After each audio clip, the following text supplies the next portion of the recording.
आदरणीय मेरे प्रिय दोस्तों और भक्तों, आज आपके समक्ष एक बहुत ही महत्वपूर्ण और भक्तमयी महिला जिनका वृत्तांत आपके सम्मुख रखने वाला हूँ। दोस्तों, महिलाओं में सबसे सर्वश्रेष्ठ उच्च नाम मीराबाई जी का आता है। दोस्तों, मीराबाई जी मुरली वाले भगवान श्री कृष्ण की अनन्य भक्ता थीं। दोस्तों, मीराबाई के बारे में आपने बहुत कुछ सुना होगा। मीराबाई जी के भजन भी आपने सुने होंगे, लेकिन आज मेरा दिल यह कह रहा है कि मीराबाई जी के बारे में कुछ वृत्तांत अवश्य ही यूट्यूब पर लोड होना चाहिए। तो दोस्तों, आज आपके समक्ष मीराबाई जी का वृत्तांत जीवन वृत्त से लेकर किस तरह उन्होंने क्या क्या कठिनाइयाँ सही आपके समक्ष रखने वाला हूँ। दोस्तों, यह वृत्तांत एक अकेला ही वृत्तांत होगा जो आपको मीराबाई जी के जीवन के बारे में आपके दिल और दिमाग पर प्रकाश डालेगा।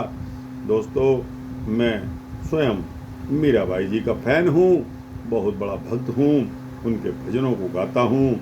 उनकी जब लगन देखता हूँ तो इनडायरेक्टली यह पता लगता है कि मीराबाई जी ने कितना परिश्रम, कितनी भक्ति और कितने दुख सहे होंगे।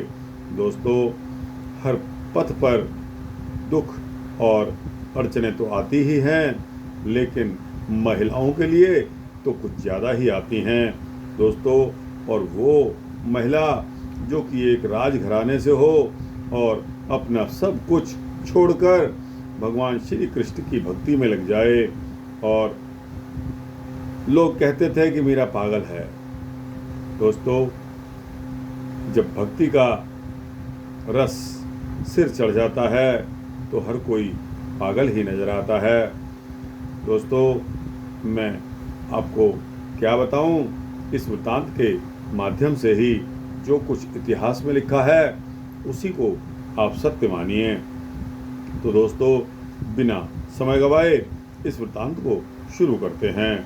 दोस्तों, मीराबाई जी का जीवन वृत्त, उनका काल संबंधी पहले मतभेद आपको बताता हूँ, फिर आगे चलेंगे।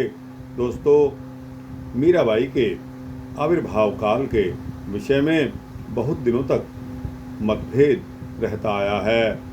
तदनुसार एक तरफ यदि बहुत से लोग इन्हें मेवाड़ के प्रसिद्ध महाराणा कुंभा, जिनका कार्यकाल 1525 विक्रमी सन 1468 ईस्वी तक रहा, उनकी रानी समझते थे, और कुछ लोग मैथिली कवि विद्यापति का समकालीन मानते थे।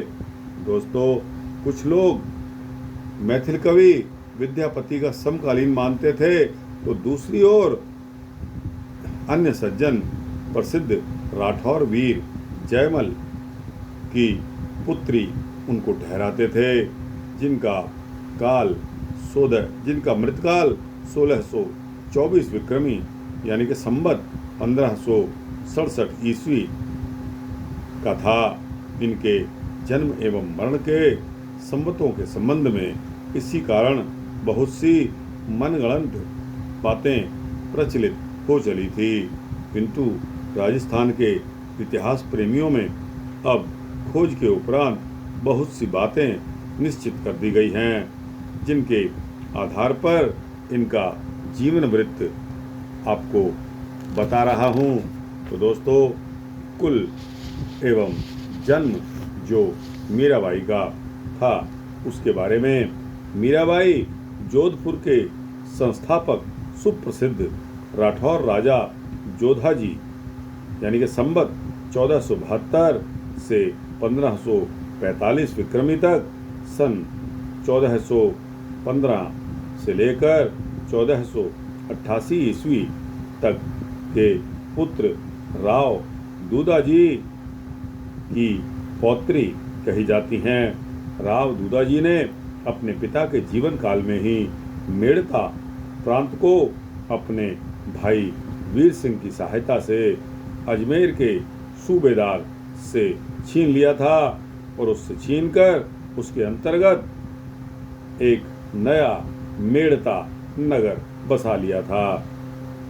दोस्तों, उक्त प्रांत पीछे से जब इन्हें पिता द्वारा जागीर में मिला, तब जोधपुर नगर के लगभग 35 मील पूर्वोत्तर दिशा में स्थित यही स्थान उनकी राजधानी बन गया। इसी के नाम पर आगे चलकर उनके वंशज मेड़तिया शाखा के राठौर कहलाए।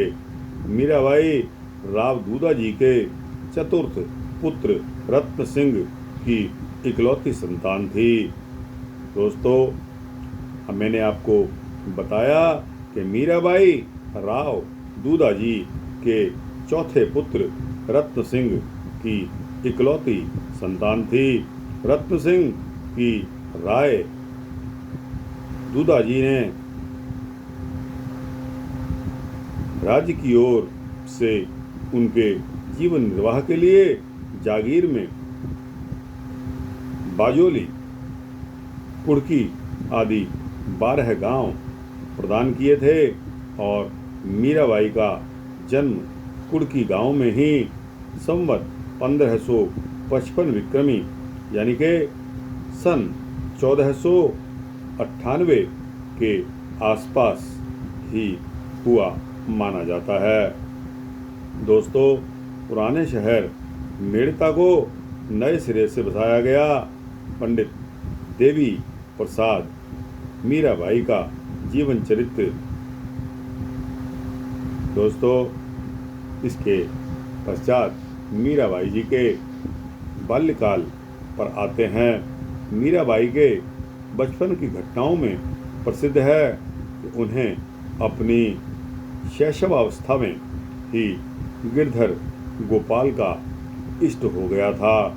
एक बार उसी समय उनके पिता के घर कोई साधु आकर ठहरा तो उसकी पूजा में श्री गिरधर लाल की सुंदर मूर्ति को देखकर वे उसकी ओर आकृष्ट हो गईं।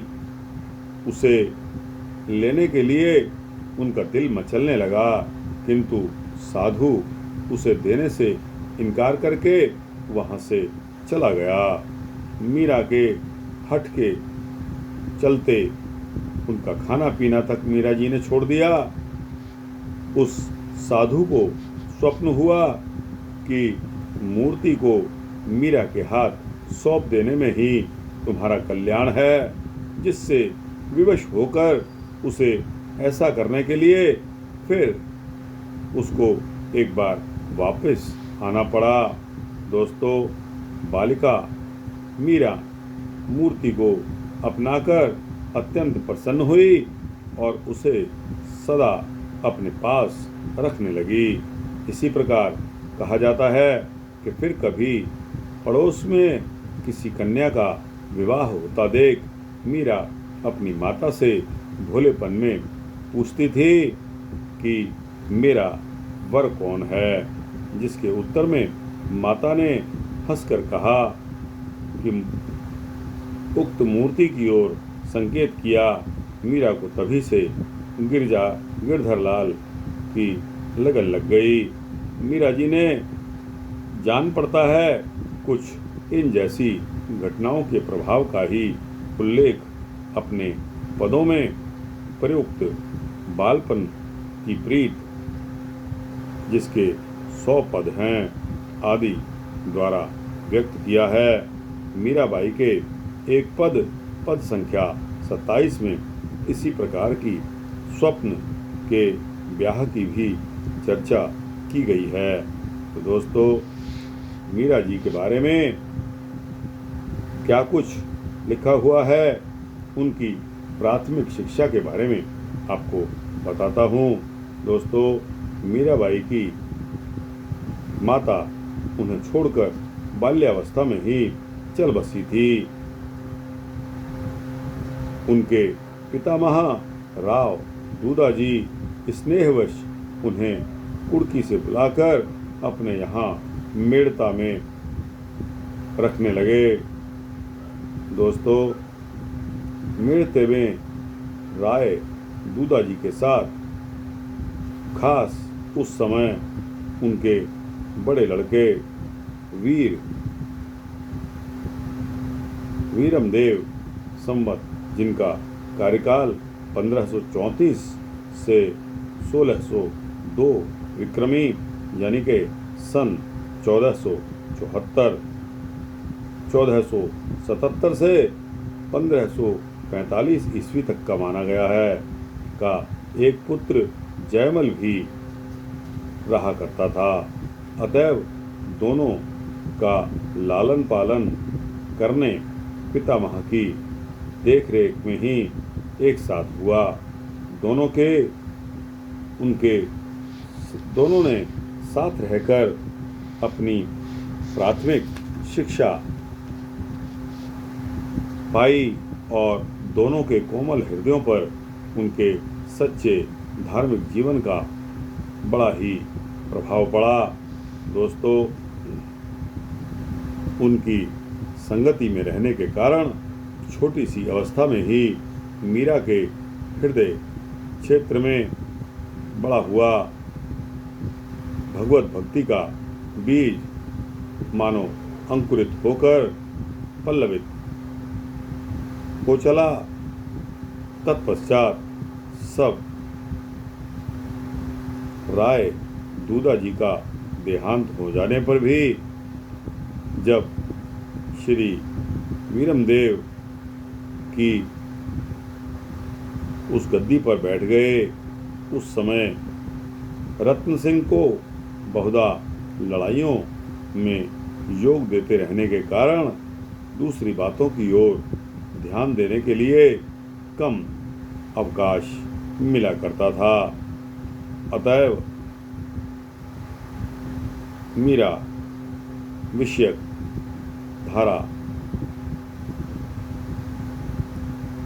आवश्यक प्रबंध अब के राय वीरमदेव को देखरेख के से चलने लगा। दोस्तों और भक्तों, आज मुझे आँखों में कुछ प्रॉब्लम सी है, अतः आपको इसके आगे वृत्तांत बनाने में असक्षम हूँ। दोस्तों, आज मीरा जी का वृत्तांत यहीं तक आप कबूल करिए, इसको यहीं तक पॉज करते हैं। दोस्तों, मीरा जी का वृत्तांत बहुत ही सुंदर होने वाला है। उनके विवाह के बारे में आगे और उनके संकीर्तन सत्संग के बारे में आपको वर्णन सुनाऊंगा। तो दोस्तों, आज तक के लिए इतना ही काफ़ी है। आगे फिर दोबारा आपको मीरा जी से अवगत कराऊंगा। दोस्तों, तब तक के लिए आपसे इजाज़त चाहता हूँ। आपको यह वृत्तांत कैसा लगा? अच्छा लगा हो तो इसको लाइक और शेयर करिए, अपने दोस्तों, भक्तों, मित्रों, जिज्ञासुओं तक पहुँचाइए। कमेंट सेक्शन में जाकर अपनी राय दीजिए।